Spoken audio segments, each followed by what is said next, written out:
മലേശമംഗലം ആയുഷ്മാൻ ഭാരത് മന്ദിർ നിർമ്മാണം പുരോഗമിക്കുന്നു. സെപ്റ്റംബർ മാസത്തിൽ പൊതുജനങ്ങൾക്കായി തുറന്നുകൊടുക്കാൻ കഴിയുമെന്ന് പ്രസിഡന്റ് കെ പത്മജ. തിരുവല്ലാമലയിൽ 8-ാം വാർഡിൽ മലേശമംഗലം ആയുഷ്മാൻ ആരോഗ്യ മന്ദിർ 55 ലക്ഷം രൂപ ചിലവഴിച്ചാണ് നിർമ്മാണം പുരോഗമിക്കുന്നത്. പട്ടിപ്പറമ്പ്, കിഴക്കുമുറി, മലേശമംഗലം, പൂതനക്കര വാർഡുകളിലുള്ളവർക്ക് ഏറെ ആശ്വാസമാകും മലേശമംഗലം ആയുഷ്മാൻ ഭാരത് മന്ദിർ പ്രവർത്തനം ആരംഭിക്കുന്നത്. തിരുവല്ലാമല ഗ്രാമപഞ്ചായത്തിന് മലേശമംഗലം ആരോഗ്യ ഉപകേന്ദ്രത്തിന് വേണ്ടിയിട്ടുള്ള കെട്ടിടം 8-ാം വാർഡ് പട്ടിപ്പറമ്പിൽ പണി പുരോഗമിച്ചുകൊണ്ടിരിക്കുന്നു. പൊതുജന പങ്കാളിത്തത്തോടുകൂടി സ്ഥലം കണ്ടെത്തി ഹെൽത്ത് ഗ്രാൻഡ് 55 ലക്ഷം ഉപയോഗിച്ചാണ് കെട്ടിടം പണിയുന്നത്.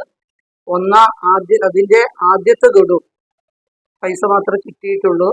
എങ്കിലും പണി 2 നില പൂർത്തീകരിച്ച് ഇനി കുറച്ച് പണിയെ ബാക്കി നിൽക്കുന്നുള്ളൂ. ഡോക്ടർ, OP, നഴ്സിംഗ് റൂം, വിശ്രമമുറി, ജീവനക്കാർക്കുള്ള ക്വാർട്ടേഴ്സുകൾ തുടങ്ങിയ അത്യാധുനിക സൗകര്യങ്ങളോടെയാണ് ഈ ആരോഗ്യ ഉപകേന്ദ്രം പ്രവർത്തിക്കുക. നാട്ടുകാരുടെയും പഞ്ചായത്തിന്റെയും സംയുക്ത സംരംഭമാണ് മലേശമംഗലം ആയുഷ്മാൻ ഭാരത് മന്ദിർ. മലേശമംഗലം ആയുഷ്മാൻ ആരോഗ്യ മന്ദിർ എന്നാണ് അതിൻ്റെ പേര്. പൊതുജനങ്ങളുടെ സഹകരണം കൊണ്ട് മാത്രമാണ് പട്ടിപ്പറമ്പിൽ സ്ഥലം കണ്ടെത്തി കെട്ടിടം പണിയാൻ വേണ്ടി കഴിഞ്ഞത്. സെപ്റ്റംബറോടുകൂടി അതിൻ്റെ ഉദ്ഘാടനം നിർവഹിക്കാൻ കഴിയും എന്ന് തന്നെ കരുതുന്നു. പൊതുജനങ്ങൾക്ക് ഏറ്റവും അത്യാവശ്യം ഉള്ള ഒരു സ്ഥാപനമാണ് ആരോഗ്യ കേന്ദ്രം. വളരെ പിന്നോക്കം നിൽക്കുന്ന ഒരു സ്ഥലമാണ് പട്ടിപ്പറമ്പ്. അവിടെ ഇത്തരം ഒരു ആരോഗ്യ കേന്ദ്രം പണിയുന്നത് ജനങ്ങൾക്ക് വളരെ ഉപകാരപ്രദമായിരിക്കും.